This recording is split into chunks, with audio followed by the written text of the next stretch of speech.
Cuento de Navidad. Charles Dickens. Capítulo 3. El segundo de los tres espíritus. Despertó al dar un estrepitoso ronquido, incorporándose en el lecho para coordinar sus pensamientos.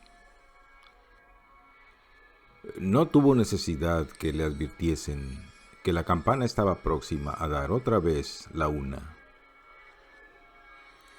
Vuelto a la realidad, comprendió que era el momento crítico en que debía celebrar una conferencia con el segundo mensajero que se le enviaba por la intervención de Jacob Marley.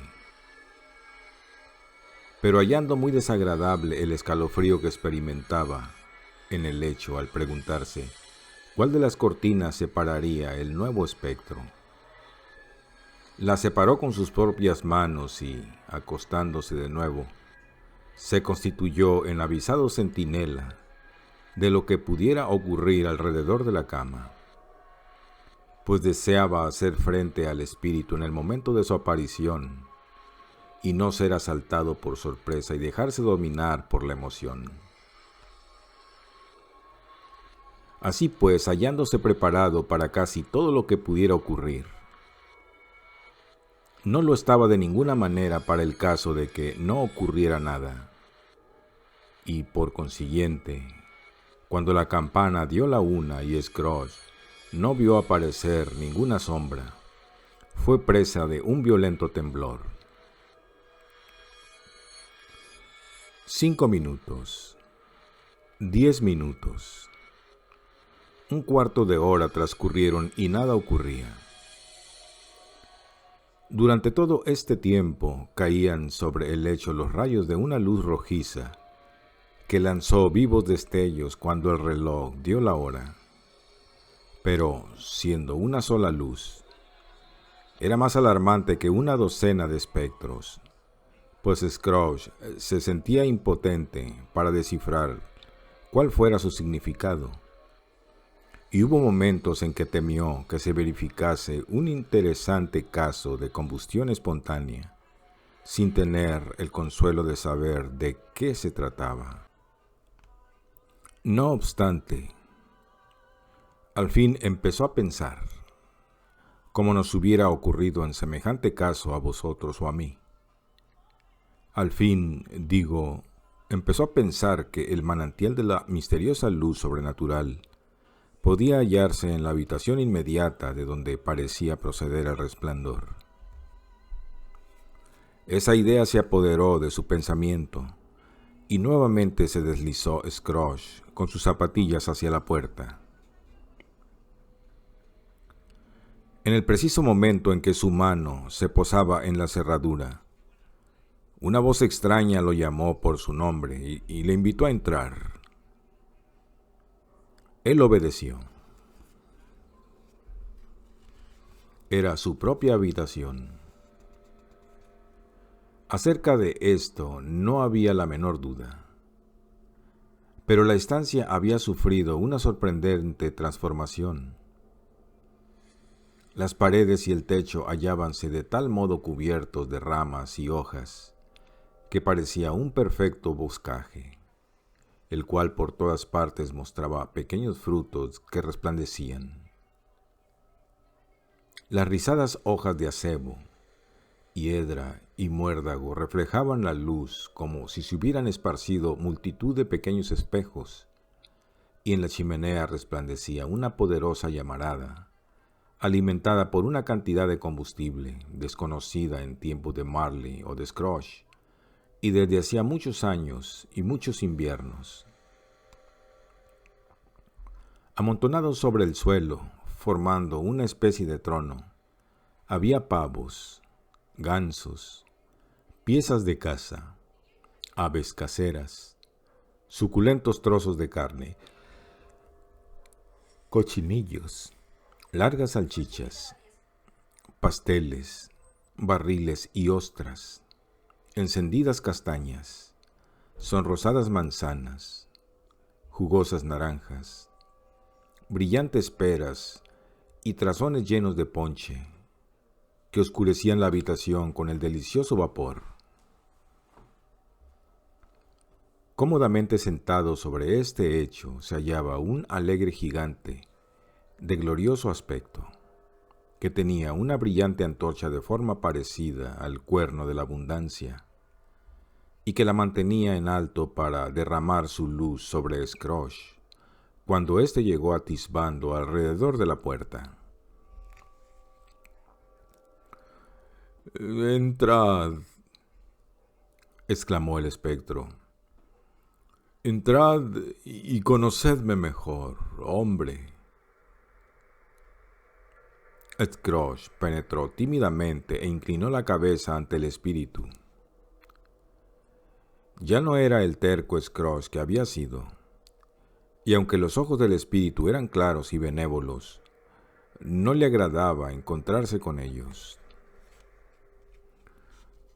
«Soy el espectro de la Navidad presente», dijo el espíritu. «Miradme». Scrooge le miró con todo respeto. Estaba vestido con una sencilla y larga túnica o manto verde, con vueltas de piel blanca. Esta vestidura colgaba sobre su figura con tal negligencia que se veía el robusto pecho desnudo, como si no cuidara de mostrarlo ni de ocultarlo con ningún artificio. Sus pies, que se veían por debajo de los amplios pliegues de la vestidura, también estaban desnudos, y sobre la cabeza no llevaba otra cosa que una corona de acebo, sembrada de pedacitos de hielo. Sus negros rizos eran abundantes y sueltos, tan agradables como su rostro alegre, su mirada viva, su mano abierta, su armoniosa voz, su desenvoltura y su simpático aspecto. Ceñida a la cintura llevaba una antigua vaina de espada, pero en cada ella no había arma ninguna, y la antigua vaina se hallaba mohosa. «¿Nunca hasta ahora habéis visto nada que se me parezca?», exclamó el espíritu. «Nunca», contestó Scrooge. «¿Nunca habéis paseado en compañía de los más jóvenes miembros de mi familia? Quiero decir, pues yo soy muy joven, de mis hermanos mayores nacidos en estos últimos años», prosiguió el fantasma. «Me parece que no», dijo Scrooge.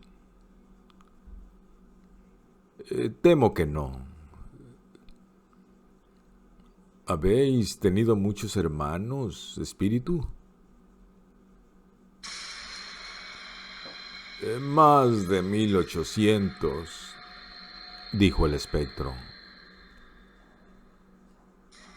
«Una tremenda familia a quien atender», murmuró Scrooge.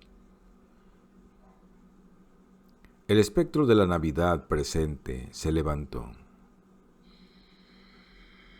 «Espíritu», dijo Scrooge con sumisión, «llevadme a donde queráis. La última noche tuve que salir de casa a la fuerza y aprendí una lección que ahora hace su efecto. Esta noche, si tenéis que enseñarme alguna cosa, permitidme que saque provecho de ella.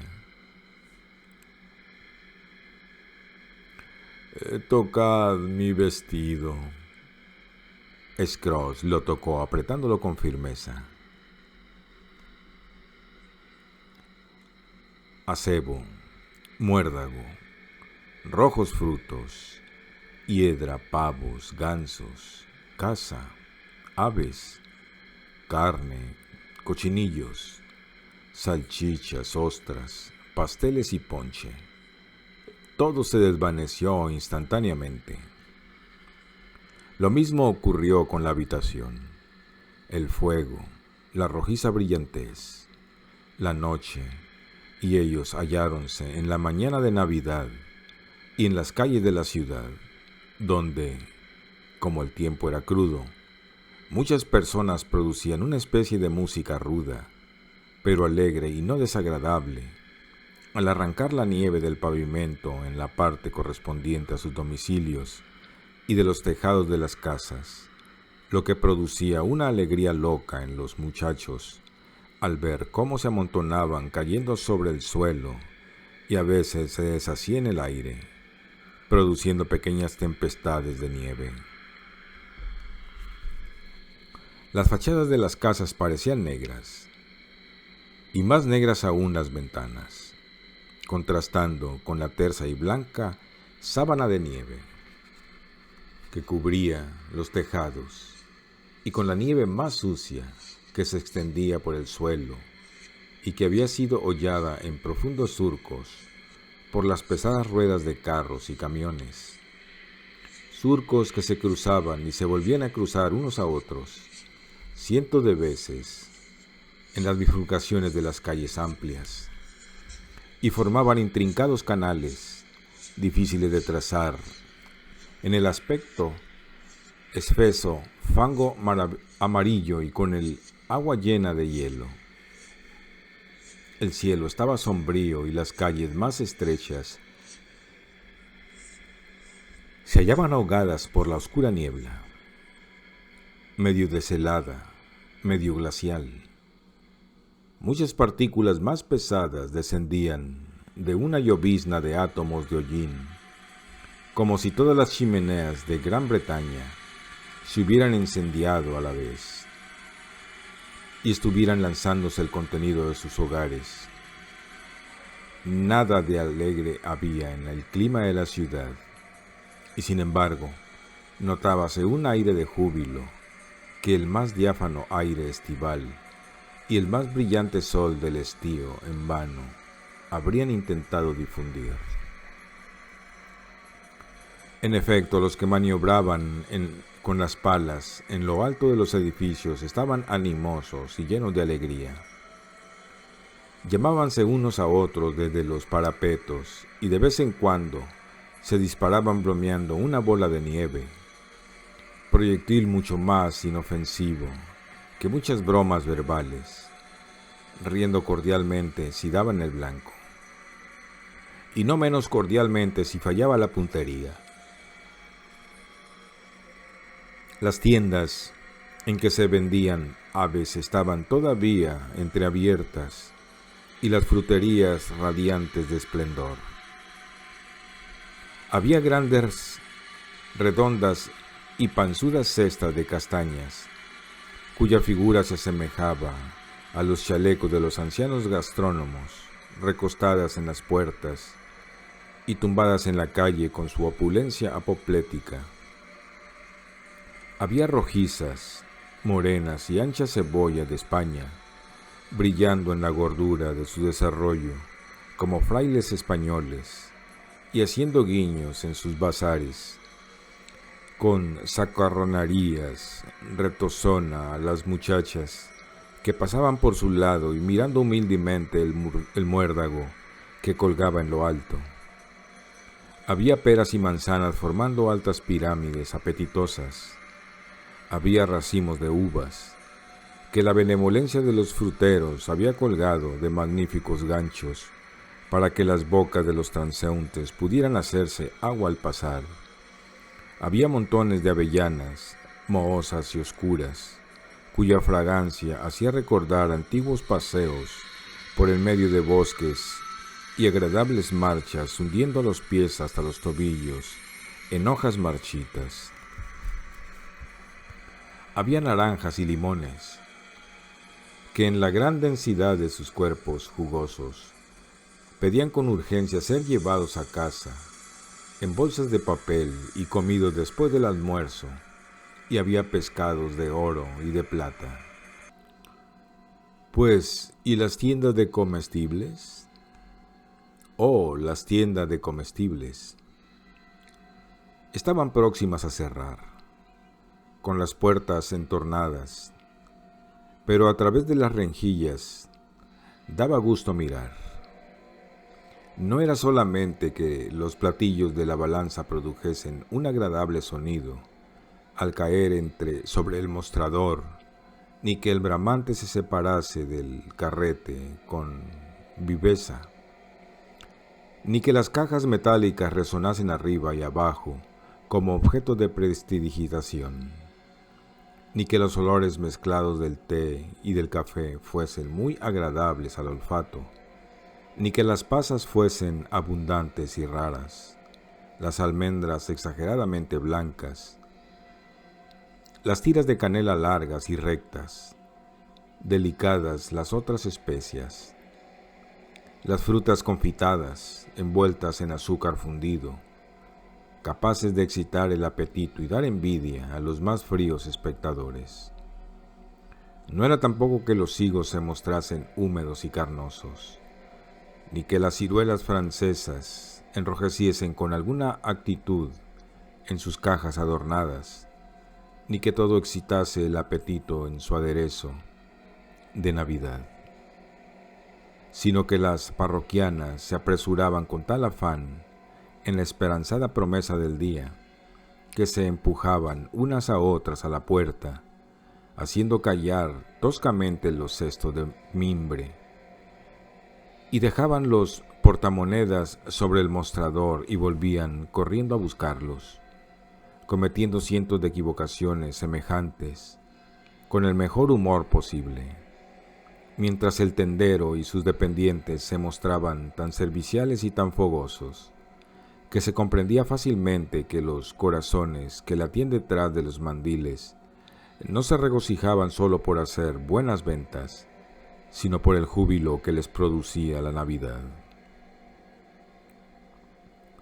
Pero pronto las campanas llamaron a las gentes a la iglesia o la capilla, y todos acudieron luciendo por las calles sus mejores vestidos y con la alegría en los rostros, y al mismo tiempo desembocaron por todas las calles, callejuelas y recodos incontables personas que llevaban sus comidas a las tajonas para ponerlas en el horno.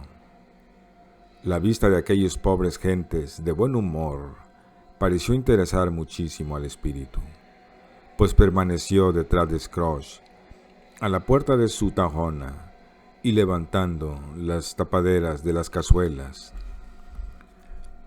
Conforme pasaban por su lado, todos los que las llevaban, rociaba las comidas con el incienso de su antorcha, que era verdaderamente extraordinaria, pues una o dos veces que se cruzaron palabras airadas entre algunos portadores de comidas, por haberse empujado mutuamente, el espíritu derramó sobre ellos algunas gotas de líquido procedente de la antorcha, e inmediatamente recobraron su buen humor, pues decían que era una vergüenza disputar el día de Navidad. ¿Y nada más puesto en razón, señor?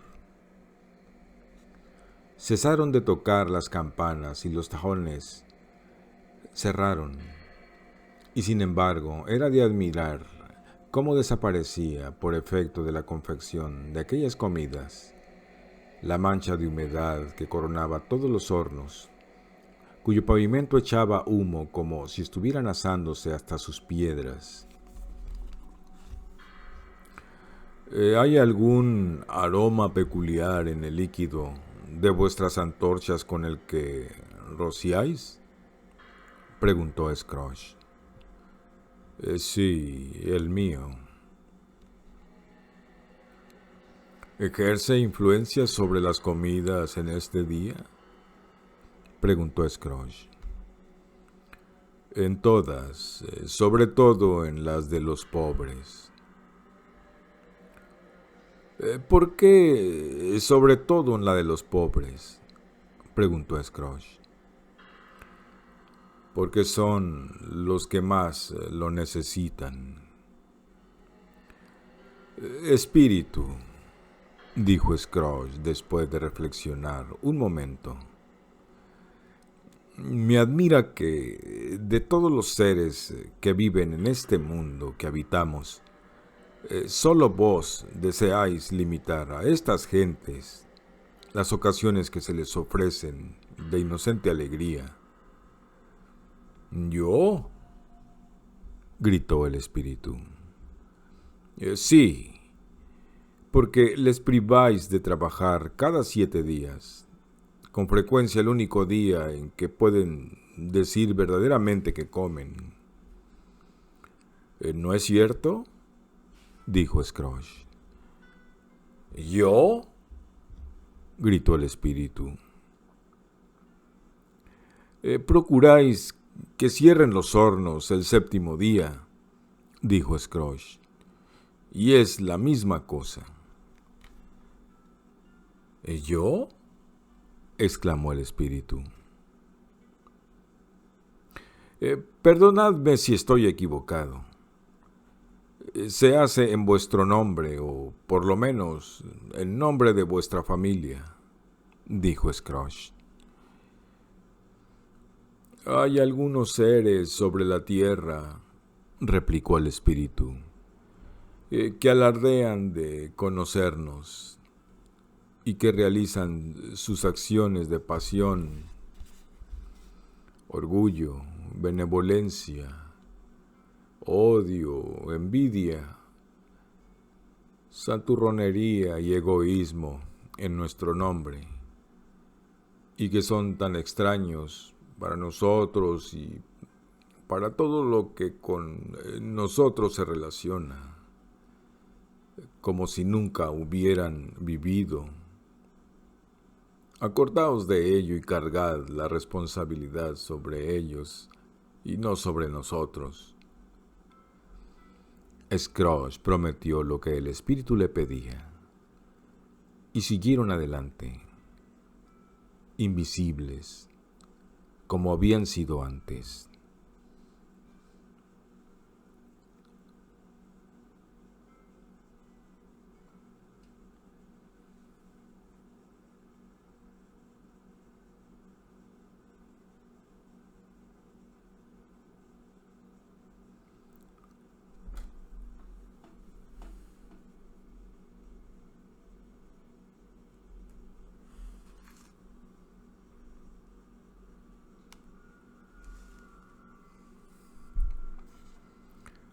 Scrooge prometió lo que el espíritu le pedía, y siguieron adelante, invisibles, como habían sido antes, hacia los suburbios de la ciudad.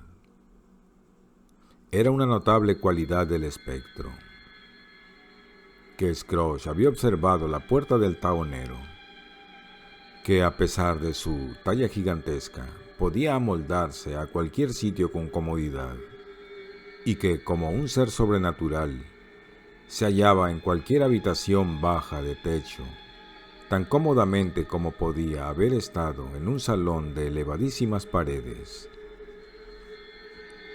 Y ya fuese por el placer que el buen espíritu experimentaba al mostrar este poder suyo, ya por su naturaleza amable, generosa y cordial, y su simpatía por los pobres, condujo a Scrooge derechamente a casa del dependiente de éste, pues allá fue, en efecto, llevando a Scrooge adherido a su vestidura. Al llegar al umbral, sonrió el espíritu y se detuvo para bendecir la morada de Bob Cratchit con las salpicaduras de su antorcha. Bob solo cobraba 15 bobs semanales.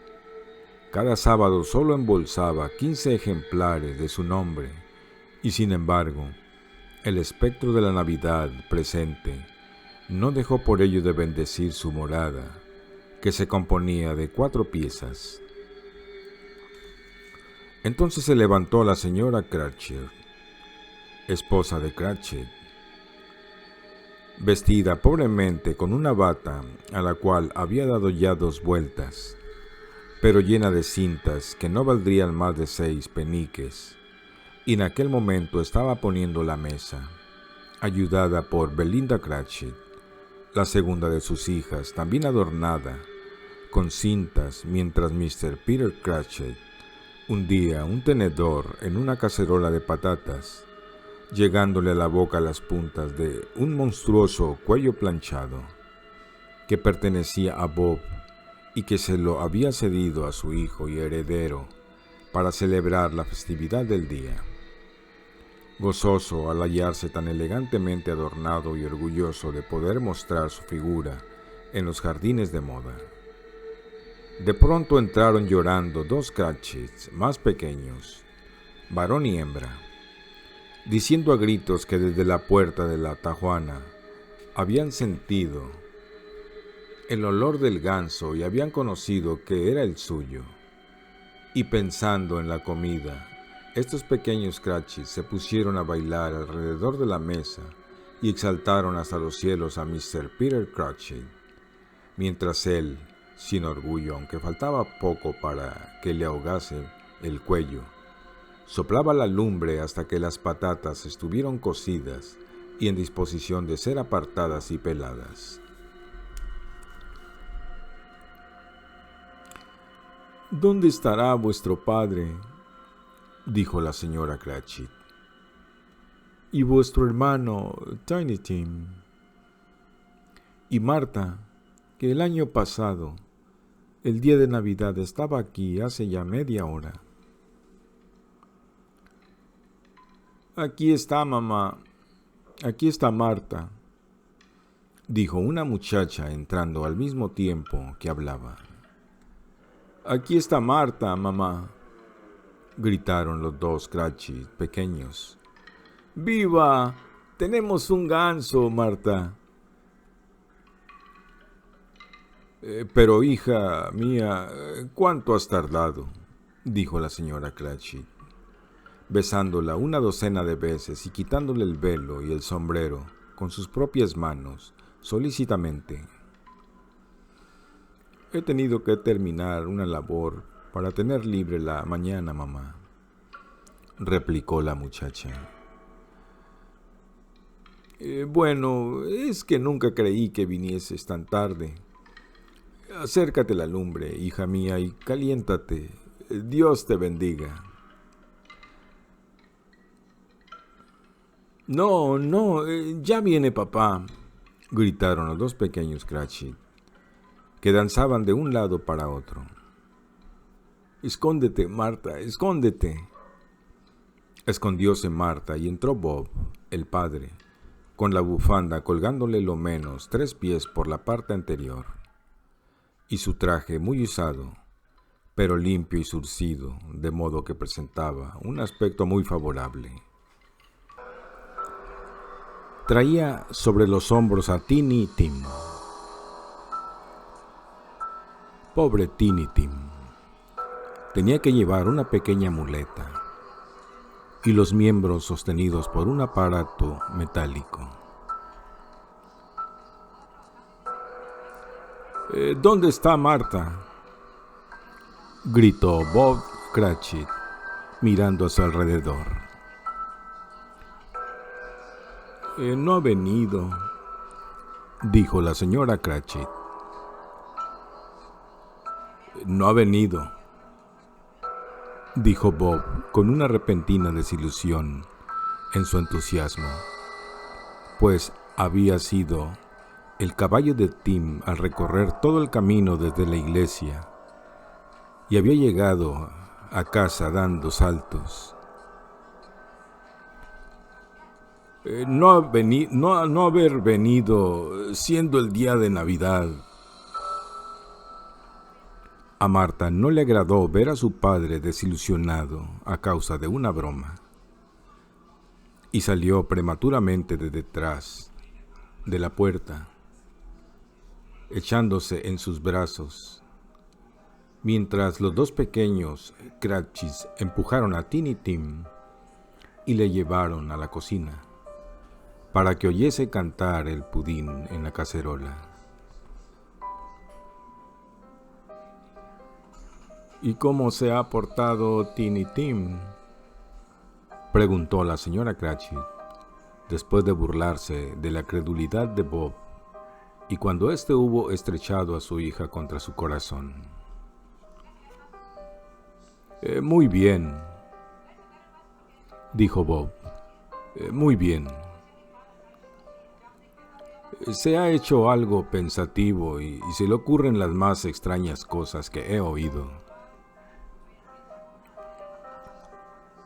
Al venir a casa me decía que quería que la gente le viese en la iglesia, porque él era un inválido, y sería muy agradable para todos recordar el día de Navidad al que había hecho andar a los cojos y había dado vista a los ciegos.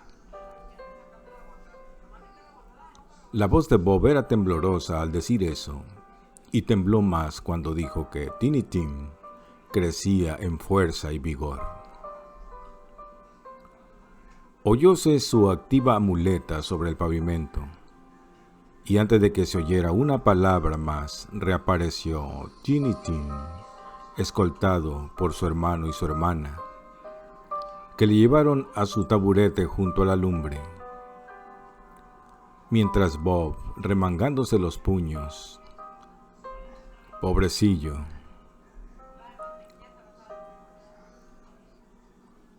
como si fuese posible estropearlos más,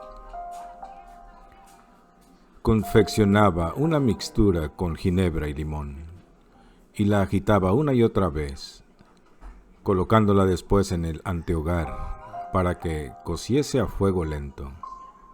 Mr. Peter, a los dos ubicuos Cratchit pequeños fueron en busca del ganso, con el cual aparecieron enseguida en solemne procesión.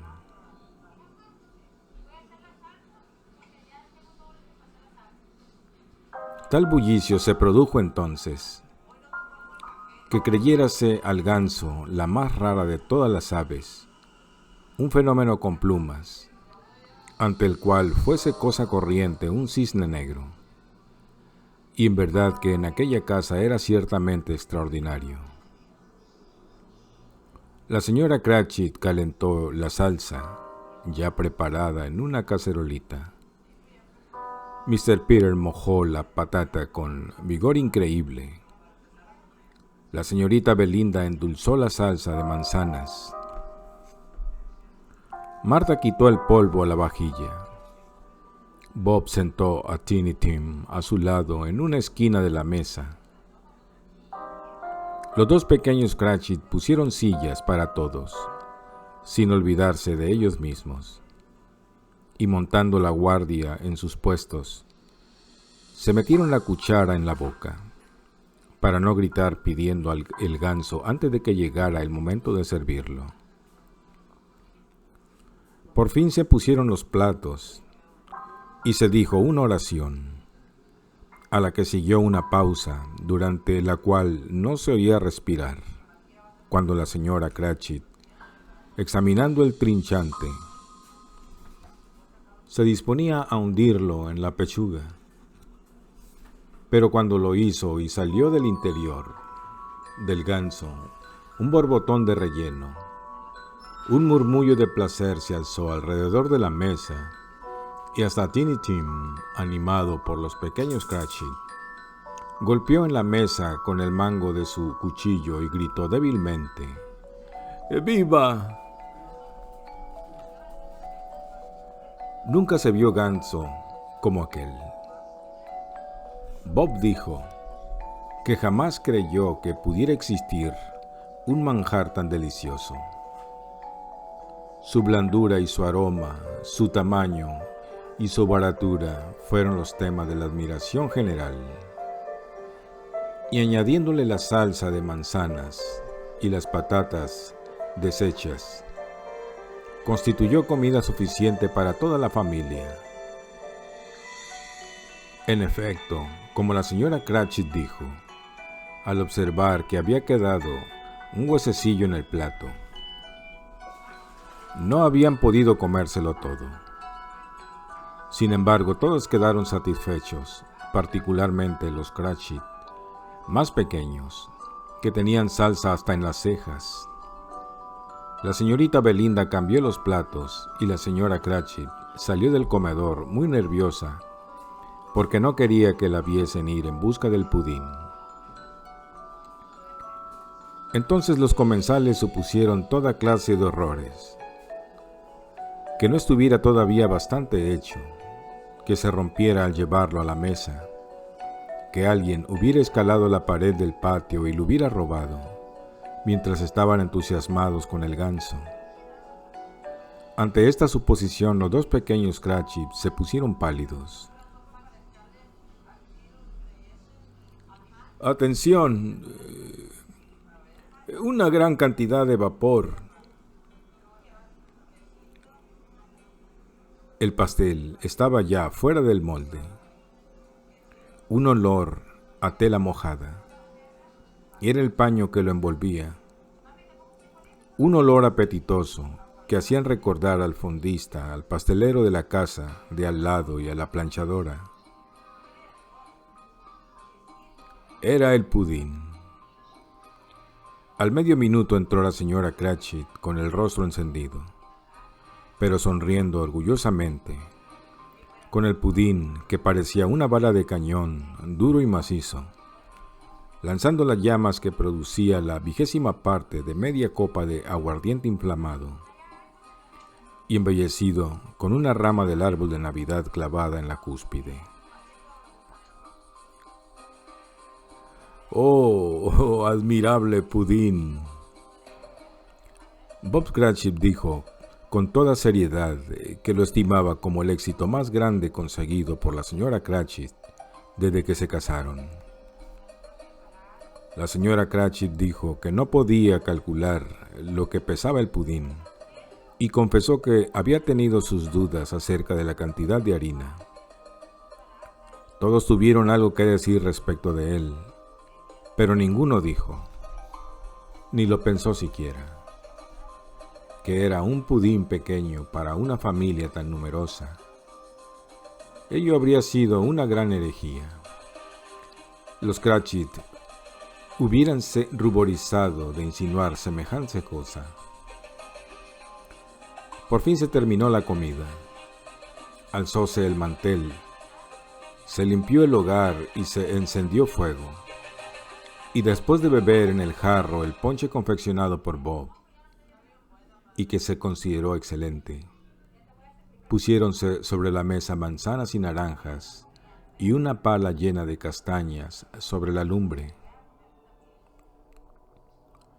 Después, toda la familia Cratchit se colocó alrededor del hogar, formando lo que Bob llamaba un círculo, queriendo decir semicírculo, y cerca de él se colocó toda la cristalería, 2 vasos y una flanera sin mango. No obstante,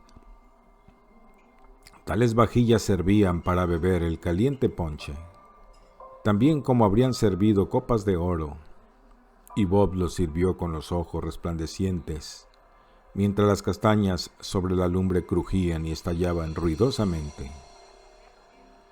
Entonces Bob brindó. Felices Pascuas para todos nosotros, hijos míos, y que Dios nos bendiga. Lo cual repitió toda la familia. Que Dios nos bendiga, dijo Tiny Tim, el último de todos. Estaba sentado arrimadito a su padre en su taburete. Bob puso la débil manecita del niño en la suya, con todo cariño, deseando retenerle junto a sí, como temiendo que se lo pudiesen arrebatar. «Espíritu», dijo Scrooge con un interés que nunca había sentido hasta entonces, «decidme si Tiny Tim vivirá». «Veo un asiento vacante», replicó el espectro en la esquina del pobre hogar, y una muleta sin dueño, cuidadosamente preservada. Si tales sombras permanecen inalteradas por el futuro, el niño morirá. No, no, dijo Scrooge. Oh, no, espíritu amable, decid que se evitará esa muerte. Si tales sombras permanecen inalteradas por el futuro, ningún otro de mi raza, replicó el espectro, le encontrará aquí. Y que, si él muere, hará bien, porque así disminuirá el exceso de población.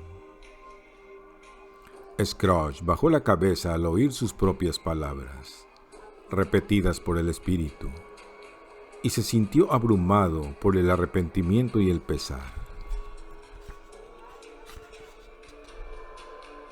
Hombre, dijo el espectro, si vuestro corazón es humano y no de piedra, prescindid de esa malvada hipocresía hasta que hayáis descubierto cuál es el exceso y dónde está. ¿Vais a decir qué hombres deben vivir y cuáles deben morir? Quizás a los ojos de Dios vos sois más indigno y menos merecedor de vivir que millones de niños como el de ese pobre hombre. Oh Dios, oír al insecto sobre la hoja decidir acerca de la vida de sus hermanos hambrientos. Scrooge se inclinó ante la reprensión del espíritu y, tembloroso, bajó la vista hacia el suelo. Pero la levantó rápidamente al oír pronunciar su nombre.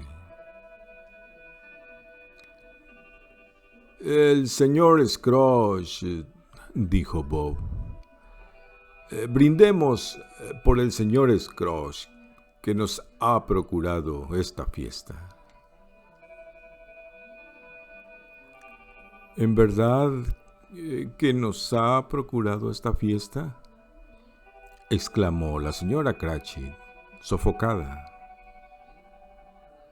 Quisiera tenerle delante para que la celebrase, y estoy segura de que se le iba a abrir el apetito. Querida, dijo Bob, los niños. Es el día de Navidad.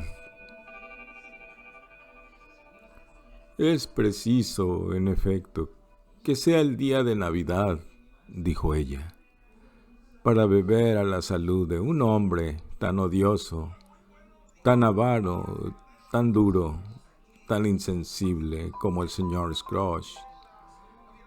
Ya le conoces, Robert. Nadie le conoce mejor que tú, pobrecillo.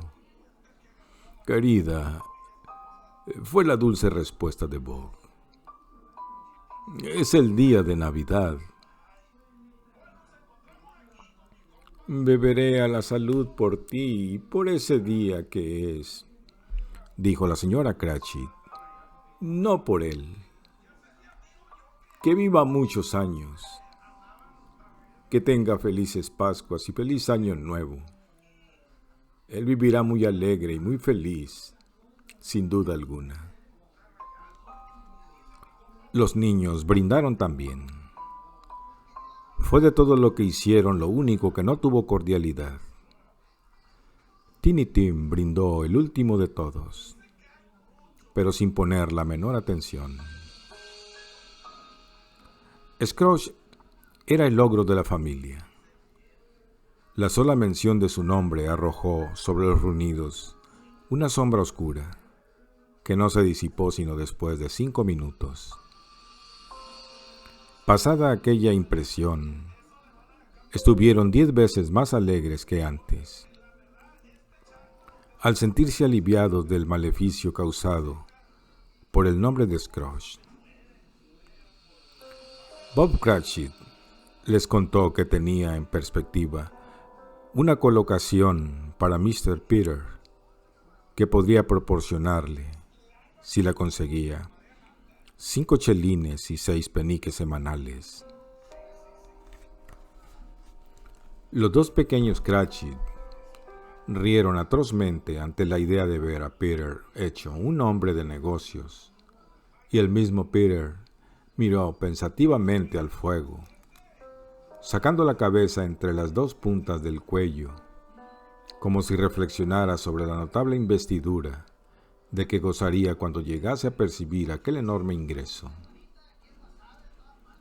Marta, que era una pobre aprendiza en un taller de modista, les contó la clase de labor que tenía que hacer y cómo algunos días trabajaba muchas horas seguidas. Dijo que al día siguiente pensaba levantarse tarde de la cama, pues era un día festivo que iba a pasar en casa. Contó que hacía pocos días había visto a una condesa con un lord y que el lord era casi tan alto como Peter. Y al oírlo, se alzó tanto el cuello que, si hubierais estado presentes, no habríais podido verle la cabeza. Durante todo este tiempo no cesaron de comer castañas y beber ponche, y de aquí a poco escucharon una canción referente a un niño perdido que caminaba por la nieve, cantada por Tiny Tim, que tenía una quejumbrosa vocecita, y la cantó muy bien, ciertamente. Nada había de aristocrático en aquella familia. Sus individuos no eran hermosos, no estaban bien vestidos. Sus zapatos hallábanse muy lejos de ser impermeables.